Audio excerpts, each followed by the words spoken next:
Hi everyone, this is Jeanne E. Poole. I'm the editor-in-chief of the Heart Rhythm O2 Journal. Welcome to the July 2024 HRO2 podcast.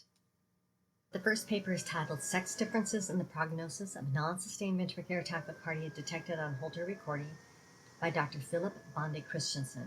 These authors evaluated patients from a single-center outpatient cardiology clinic for the presence of non-sustained VT identified in 48-hour ECG ambulatory cardiac monitoring. The outcome measure was mortality and sex differences. The analysis covered the time period of 2009 to 2011, and 1,455 patients received ECG monitoring for the indications of palpitations, dizziness, syncope, or arrhythmia testing. Non-sustained VT was identified in 9.8% of females and 20.6% of males. The median follow-up was 8.3 years. Important clinical variables differed by sex. Females had a lower prevalence of ischemic heart disease, diabetes, atrial fibrillation, and systolic heart failure compared with males. Females also had a higher LVEF and were more likely to be referred for palpitations versus other reasons. Patients with non-sustained VT were older, were more likely to be male, had more comorbidities, more ischemic heart disease, diabetes, prior cancer, severe valvular disease, and reduced LVEF. In patients less than 60 years, males were more likely compared to females to be referred for monitoring due to known rhythm disturbances and less likely for the indication of syncope. In terms of the mortality outcome, 20% of females and 24% of males died over the follow-up period. After multivariable analysis, non-sustained VT was associated with mortality in the males with a hazard ratio of 1.6, but not in the females with a hazard ratio of 1.2. A propensity match score was performed and the findings were the same. That is, non-sustained VT was associated with mortality only in the males. The authors also looked at PVC burden, which was higher in males compared to females. High PVC burden was associated with mortality in males, but not in females. The authors conclude that in patients referred for symptom-driven ambulatory ECG monitoring, short runs of non-sustained VT were associated with increased all-cause mortality in males, but not in females, likely related to the reasons for ordering the device and a higher burden of significant cardiovascular comorbidities. The next paper is titled Inter-Hospital Variability in Hospital Admissions for Patients with Low-Risk Syncope, presenting to the Emergency Department by Dr. Anthony Mazzella. The authors note as background information that recent guidelines and risk scores have been developed to standardize the management of syncope in the emergency department. In this study, the authors seek to identify factors associated with admission for low-risk syncope patients. The data is derived from the nationwide emergency department sample between 2006 and 2019. Patients were identified with an ED admission with a primary diagnosis of syncope. Multivariable, hierarchical, logistic regression analyses were used to determine the association of patient or hospital factors. Reference effect measures methodology was used to assess the relative contributions of patient, hospital, and unmeasured hospital factors. Low-risk criteria were used as previously identified in the 2014 ACC AHA HRS syncope guidelines and included multiple variables including age below 50, ventricular tachycardia, high-grade AV block, symptomatic bradycardia or tachycardia, and others. In addition, the authors used high-risk features taken from the American College of Emergency Physicians Quality and Patient Safety Committee in 2019. This added to the above a very long variable list covariates such as end-stage renal disease, chronic kidney disease, dementia, and others. As a comparator, the authors looked at high-risk patients defined as those having at least one of the comorbidities and variables identified in the 2017 ACC AHA HRS guidelines and without the age cutoff of 50 years. The authors identified 3,206,739 qualifying encounters during the study period, of which 25% met the low-risk criteria. And of those patients, 20,260 were admitted to the hospital, which represented 2.5% of the entire patient population. The authors report that factors associated with an increased odds of hospital admission were increasing age and weekend presentation to the hospital. Factors associated with a low risk of admission were female sex, lack of medical insurance, hospital region, teaching status, and higher ED volume decile. Reference effects methods showed that unmeasured site variability contributed the widest range of odds for admission, with an odds ratio between the 5th to the 95th percentile. In conclusion, the authors concluded that unmeasured site variation contributes significantly to the variability in admission rates. suggesting that which hospital a patient presents to plays a disproportionate important role in admission decisions. The authors also suggest that further guidance to reduce practice variation and syncope care in the emergency room is needed. The next paper is titled Integrating the Quantitative with the Qualitative, Findings from a Mixed Methods Cardiac Rehabilitation Exercise Trial. This paper is by Dr. Una Giggins and colleagues. Using a mixed methods pilot trial of 17 patients, the authors sought to evaluate the utility of a digital health platform for online cardiac rehab exercises. The outcomes were objective measurements and participant perception of the benefit. 14 men and 3 females participated with a median age of 69 years. They were enrolled into a rehab program that could be online, 8 patients, or in person, 9 persons. The objective measurement was a 6-minute walk at baseline and following completion of the program at 8 weeks. Patients also provided their perspectives on the program through patient interviews. 5 of the 17 patients had an improvement in the 6-minute walk test, or 29.4%, after the 8 weeks of the program. A clinically important difference is defined as a 6-minute walk time difference of at least 25 meters. Regarding the qualitative assessment, the overall trend was positive towards the participants citing value for being involved in a cardiac rehab program. In their conclusion, the authors point out that in this small study, modest improvements in 6-minute walk distance were noted with cardiac rehab and favorable participant perceptions of benefit. The authors point out that a pragmatic approach was used to allow for online participation as well as in person, and that assessment of cardiac rehab benefits should include both quantitative and qualitative assessments. The title of the next paper is A Multimodal Deep Learning Tool for Detection of Junctional Ectopic Tachycardia in Children with Congenital Heart Disease by Dr. Yilong Zhu and colleagues. This study reports the development of a novel multimodal automated arrhythmia detection tool to diagnose junctional ectopic tachycardia, or JET, compared to current approaches. As a background, the authors note that JET occurs most often in the postoperative state and can be life-threatening, may be difficult to distinguish from sinus rhythm, and prompt and correct diagnosis is critical. The author's hypothesis is that using a convolutional deep neural network could improve the specificity and sensitivity of JET detection. The authors developed CNNs that take a single heartbeat as the input and predict the probability that the rhythm is a JET. Next, they looked at whether the CNN was correct and whether it had used human interpretable ECG features for their predictions. Further, they looked at whether the CNNs had used the CVP pressure waveforms that were used at the bedside for all of the patients. JET is associated with a distinct waveform pattern, and the authors hypothesized that a multimodal approach using both the ECG and CVP data would improve the CNN performance to diagnose JET. The patient population included 40 patients with congenital heart disease from Texas Children's Hospital. Bedside monitors collected both ECG and CVP pressure waveform data. CNNs were trained to classify each heartbeat as either normal sinus rhythm or JET based on the raw electrocardiogram signals. The authors found that their best model improved the AUC from 0.948 to 0.952 and the true positive rate at 5%, false positive rate from 71.8% to 80.6%. Next, using a 3-model ensemble further improved the AUC to 0.953 and the true positive rate at 5%, false positive rate to 85.2%. When CVP was used in a subset of the data, the ROC improved from 0.646 to 0.825. The authors concluded that using a deep neural network improved the accuracy of JET detection. Also, that building this performant and reliable model can be used to create a bedside alarm that diagnoses JET. The title of the next paper is Comparison of Cryoballoon versus Pulsed Field Ablation in Patients with Symptomatic Paroxysmal Atrial Fibrillation, the Single-Shot Champion Study Protocol for a Randomized Controlled Trial by Dr. Jens Malmhofer and colleagues. As the title notes, this is the methods paper for a very interesting study comparing single-shot Arctic front cryoballoon to the Varipulse PFA ablation catheter. For first PVI in symptomatic PAF patients, the authors plan to enroll and randomize 210 participants. All endpoint adjudication will be blinded. All patients will receive implantable cardiac monitors with daily transmissions.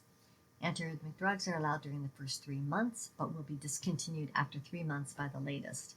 The primary endpoint is time to first recurrence of any atrial tachyarrhythmia, lasting for at least 120 seconds as identified by the implantable cardiac monitor within 91 and 365 days post-ablation.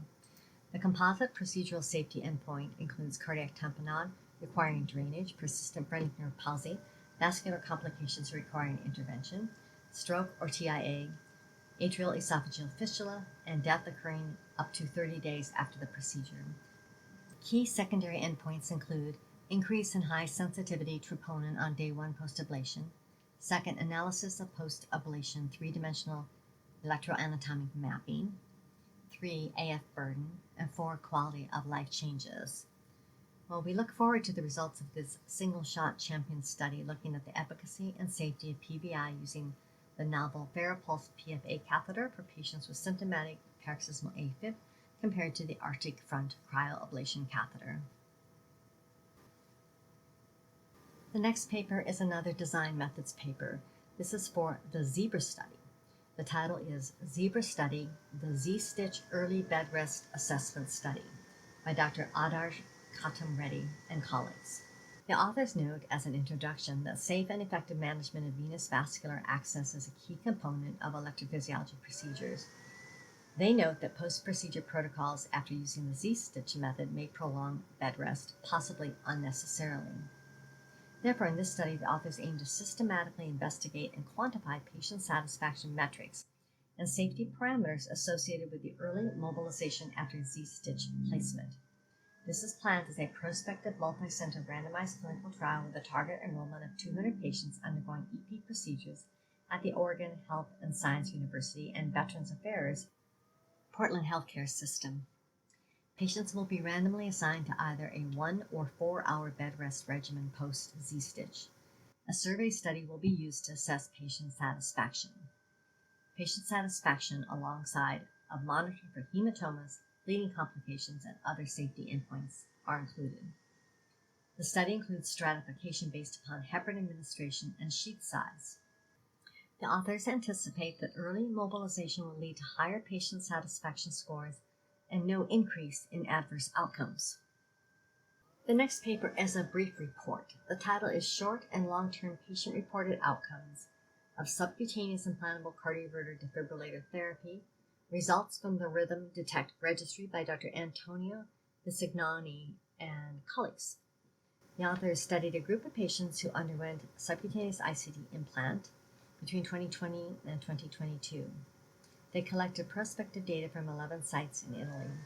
The purpose of the study was to assess patient perception of pain and acceptance for the SICD according to whether it was placed into the subcu space or the intermuscular space. Based on physician's discretion, the pulse generator was placed in either space. Anesthesia was local plus moderate sedation, and in 69% of the patients, these had a serratus anterior pain block performed. After implantation, when the patient was awake, they rated their pain intensity using a 10-point visual analog scale. This was done for both laying down and sitting, as well as coughing and moving their arms. This was repeated again in 6 hours. 1 year after implant, the patients were queried regarding their perceptions for the comfort of the device and effect on movement and daily life. This was evaluated using the Florida Patient Acceptance Scale using 4 domains, and a return to function survey, device-related distress survey, and positive appraisal and body image concerns survey.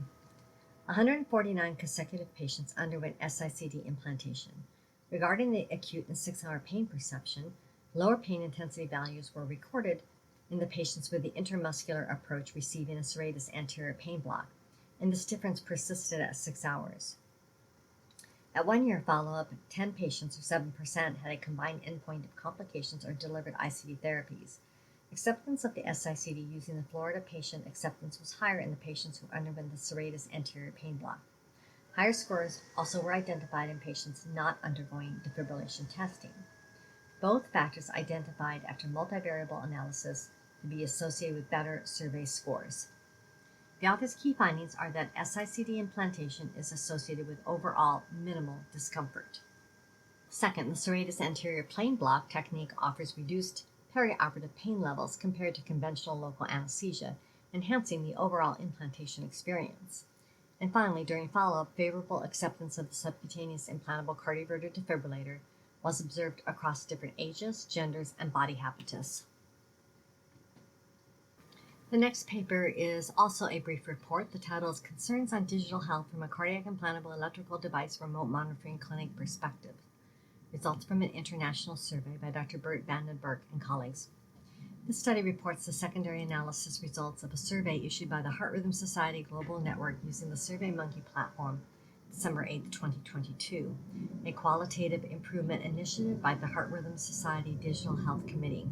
The main results have already been published. The survey included 40 questions on an array of subjects having to do with wearables and digital health in the remote CIED clinic. Informed consent was provided electronically prior to proceeding to the survey. The survey included CIED clinic staff, physicians, and allied professionals. A total of 548 responses were received. After excluding incomplete responses from industry, and third-party remote monitoring services, there was a total of 339 responses to be analyzed from 302 unique centers. I will summarize the key findings that the authors provide. First, in this international survey on concerns of digital health from a cardiac implantable electrical device perspective, data deluge was reported as the most important concern with wearables and digital health in clinical practice. Second, the lack of a billing workflow and difficulty in analyzing wearable tracings were ranked second and third most important concerns, respectively. Third, half of the respondents stated that digital health devices improve patient care. Thus, 73% of the respondents reported that digital health devices also increase their workload. Next, contemporary cardiac implantable electronic device clinics are insufficiently prepared for the increasing workload when adding digital health devices and wearable technologies to their responsibilities. And finally, to guarantee a successful incorporation of digital health into clinical practice, structural and organizational improvements are urgently needed. The next brief report is titled Prevalence of Atrial Fibrillation and/or Atrial Flutter in Multi-Center Randomized Controlled Trials for Catheter Ablation of Ventricular Tachycardia in Structural Heart Disease, a meta-analysis by Dr. Norman Wang and colleagues. 6 randomized clinical trials were used in the analysis. The fixed effects model revealed significant heterogeneity, and therefore a random effects model was justified. The pooled AF and/or A-flutter prevalence was 26.2%. The key findings, as stated by the authors, are first that approximately a quarter of subjects enrolled in multi-center randomized controlled trials for catheter ablation of ventricular tachycardia and structural heart disease have a history of AF and/or A-flutter. Predominant characteristics of the enrolled subjects included age in the 6th decade of life or older, male sex, ischemic etiology of cardiomyopathy, and implantable cardioverter defibrillator recipient. And finally, the prevalence of AF or atrial flutter in subjects enrolled in multi-center randomized controlled trials for catheter ablation of VT and structural heart disease is similar to that reported from the International VT Ablation Center Collaborative Group Observational Database. The next paper is a Fellows Case Report. The title is Arrhythmogenic Right Ventricular Dysplasia, a Case of Ventricular Tachycardia and Right Ventricular Failure. The authors present a case of a patient with ARVD and discuss the task force criteria for diagnosis and the Padua criteria. Their key findings are that first, the Padua diagnostic criteria encompasses dominant right biventricular and dominant left arrhythmogenic cardiomyopathy diagnosed by cardiovascular magnetic resonance, which was lacking in the 2010 task force guidelines. Second, the goal of ARVC management is to prevent sudden cardiac death with an ICD placement, which is the most effective. And third, that sotalol is a beta blocker with class 3 antiarrhythmic drug properties and is an effective antiarrhythmic agent in ARVC. The final paper is a review paper. The title is Contributions of France to the Field of Clinical Cardiac Electrophysiology and Pacing. In this review paper, Dr. Bernard Belhausen presents the significant contribution to early electrophysiology and also more contemporary contributions from the French Centers of Electrophysiology. This paper honors the close relationship between the Israeli EP investigators and the French investigators. This is an excellent and very comprehensive review. This ends the 2024 July podcast. Thank you for listening, and I will be talking to you again in a month.